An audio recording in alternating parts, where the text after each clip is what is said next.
Hey everyone, Nigel and Luke here, and welcome to another edition of Crimes of the Week International.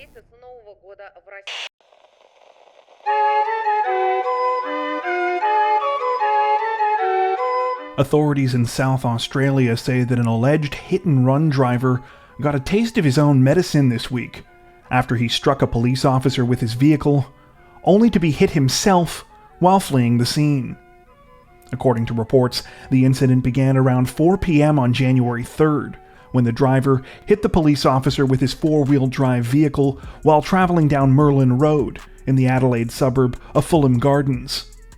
Instead of stopping to call for help or trying to render aid to the injured officer, the driver took off in his vehicle to try and flee the area. When emergency service workers arrived at the scene, they were able to tend to the police officer, who was suffering from serious but non-life-threatening injuries. Other officers also began to search the area for the driver responsible for the crime. Police soon caught up with the suspected hit-and-run driver a short distance north on Grange Road. By this time, he had ditched his vehicle and was now attempting to escape on foot. When confronted by officers, the suspect tried to avoid capture by running through traffic. However, he was unsuccessful and ended up being struck by a car. Like the police officer, the suspect also sustained non-life-threatening injuries. Both men are currently said to be recovering at a local hospital. At the time of this recording, the suspect's name has not been released, and authorities say that an investigation into the incident is ongoing.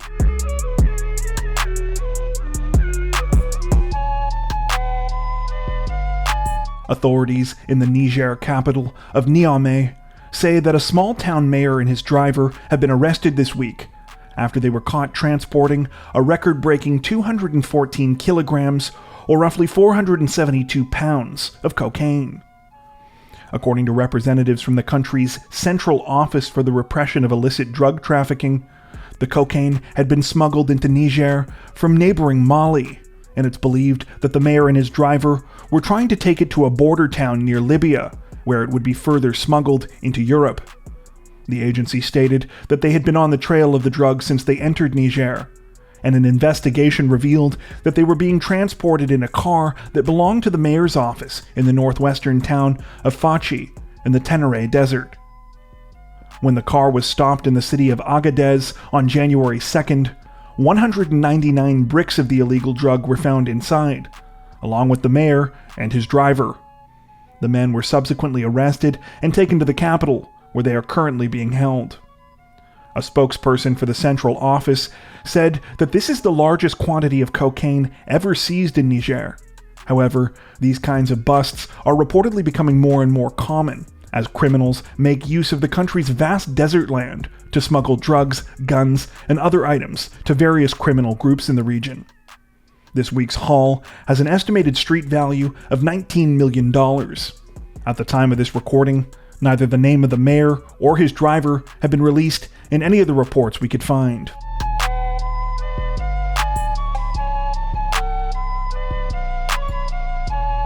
Representatives from London's Metropolitan Police say that they are investigating the stabbing death of a 46-year-old father this week, a crime that is believed to be London's first murder of 2022.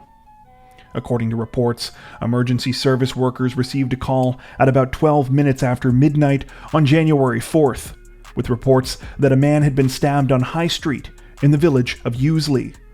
Sadly, despite the best efforts of paramedics, the man, later identified as Polish national Dariusz Wolojs, was pronounced dead roughly 30 minutes later. At the current time, investigators say that they believe that Dariusz was attacked by a group of unknown males on nearby Tavistock Road, following a verbal dispute. It said that after the stabbing, the group of alleged attackers fled in different directions. Dariusz's daughter says that at the time, her father had just gone out on what was supposed to be a quick trip for cigarettes. Detectives are now making an appeal to the public, asking for anyone who might have witnessed the crime or otherwise have filmed dashcam footage in the area to please come forward. At the time of this recording, no arrests have been made in connection with the incident.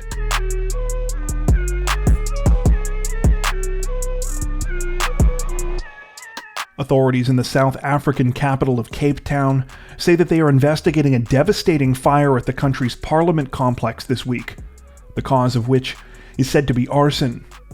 According to reports, the fire was started in an office area of the complex on January 2nd, before spreading to the National Assembly chambers, where the lower house of Parliament meets.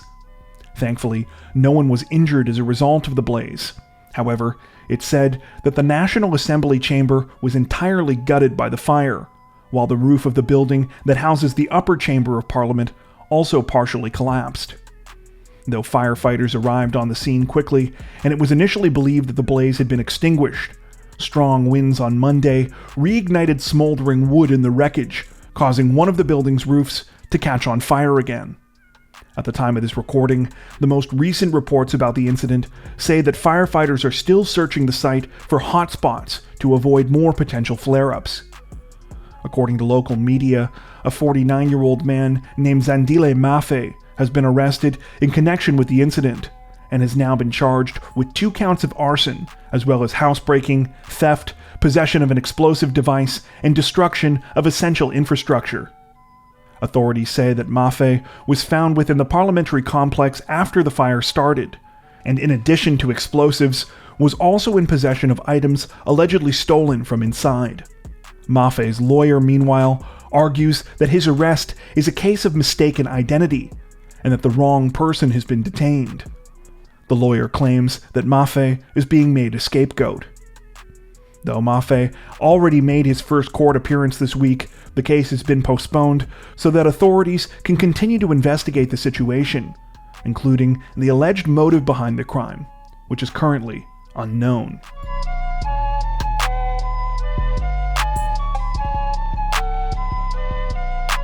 Authorities in Bogota, Colombia say that they have arrested a 27-year-old man on murder charges this week after he allegedly attacked a college student with a screwdriver, killing him. According to reports, the incident unfolded at around 7:30 a.m. on Christmas morning, when 25-year-old Jonathan Takuma was at Tanque del Indio Park in the El Rincon neighborhood of the city. At some point, it's believed that he made a remark to another man there named Andres Rubiano about how his dog should be muzzled, prompting an argument between the two of them. Before long, the men had come to blows. Police allege that the violence escalated considerably, however, when Rubiano pulled out a screwdriver and began to repeatedly stab Takuma with it. The resulting attack left the 25-year-old with life-threatening injuries to his face and head, causing him to fall to the ground and lose consciousness. Takuma was rushed to the hospital, where he died a little over a week later on January 3rd due to brain damage.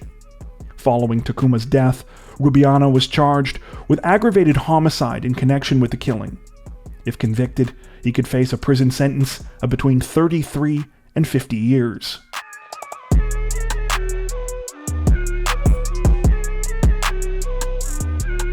Authorities in China's Guangdong province say that a police officer's recent run-of-the-mill trip for a beverage ended up being surprisingly productive when he found himself face-to-face with a suspected burglar. According to reports, the incident took place in the city of Heiyuan, when the officer, identified only by the last name Wang, was purchasing some milk tea at a local shop.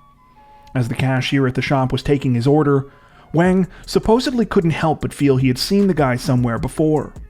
It soon dawned on him that this was because the man was a wanted burglary suspect that Wang had previously been looking for. Though he was almost positive that it was the same person, Wang had his partner discreetly take a photo of the cashier so that they could compare it to the one of the suspect they had back at the police station. Sure enough, when they looked at the photos side by side, they were the same person. Wang and his partner later returned to the same tea shop and arrested the suspect, identified only as a 21-year-old man. Reports allege that he later confessed to being involved in at least 3 robberies at multiple locations since November of 2021.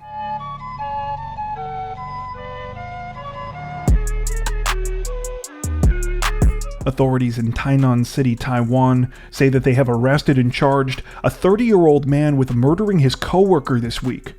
a crime that he attempted to disguise as a traffic accident.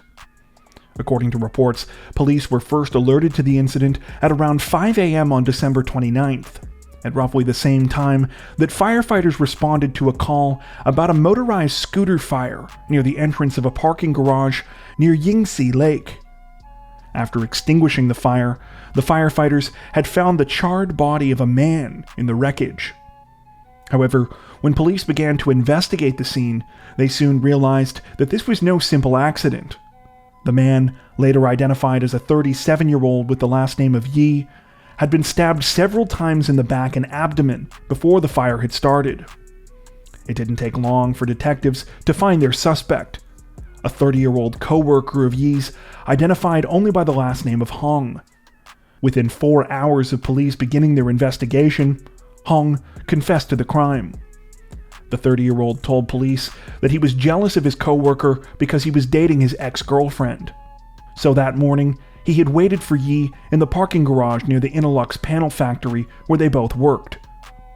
After stabbing Yi to death, Hong said that he had originally planned to strap him to the floorboard of the scooter and drive to Yingxi Lake to dump both the vehicle and the body. However, driving the scooter with Yi attached to it had proven to be easier said than done, and Hong had accidentally crashed into a light post at the entrance of the parking garage. The crash supposedly gave Hong a new idea, though. Because the fuel cap had flown off and gas had started to spill out, he decided to simply light the whole thing on fire and walk away, figuring that the scene would look like an accident. At the time of this recording, Hong has been charged with murder and remains in police custody.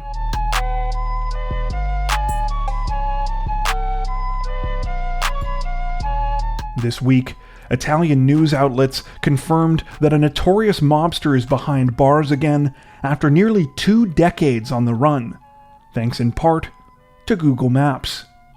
According to reports, convicted mobster Gioacchino Gamino was a member of the Sicilian Mafia group known as Stida, and in the early 2000s was slated to spend the rest of his life in prison for murder. However, he managed to escape from the facility where he was being held in Rome in 2002 and flee the country. After that, he became one of Italy's most wanted gangsters. Over the years, Sicilian police came to believe that Gamino was hiding out in Spain. However, they were never able to track him down. That was until someone recently spotted a man who looked suspiciously like him on Google Street View. It turned out that the now 61-year-old fugitive had been living in the Spanish town of Galapagar, not too far from the capital of Madrid. He now went by the name Manuel. Gamino had been coincidentally photographed as part of Google Street View while he was talking to someone outside of a grocery store he owned called El Huerto de Manu, or Manu's Garden. Gamino's identity was confirmed when police found a Facebook page for a now closed nearby restaurant called Cocina de Manu, which had posted photos of the aging mobster wearing chef's clothes. Though news of Gamino's capture didn't make headlines until this week, he was actually arrested by Spanish authorities on December 17th. When he was taken into custody, he reportedly asked police, quote, "How did you find me? I haven't even called my family for 10 years. Gamino is currently in custody in Spain. However, Italian police hope to have him extradited by the end of February. That brings us to the end of this edition of Crimes of the Week International. If you're a fan of the new series, don't forget to tell us in the comments section below. While you're there, make sure to subscribe to Crime Zone for more true crime content like this, making sure to hit the notification bell to stay up to date with our latest videos. Thank you for watching.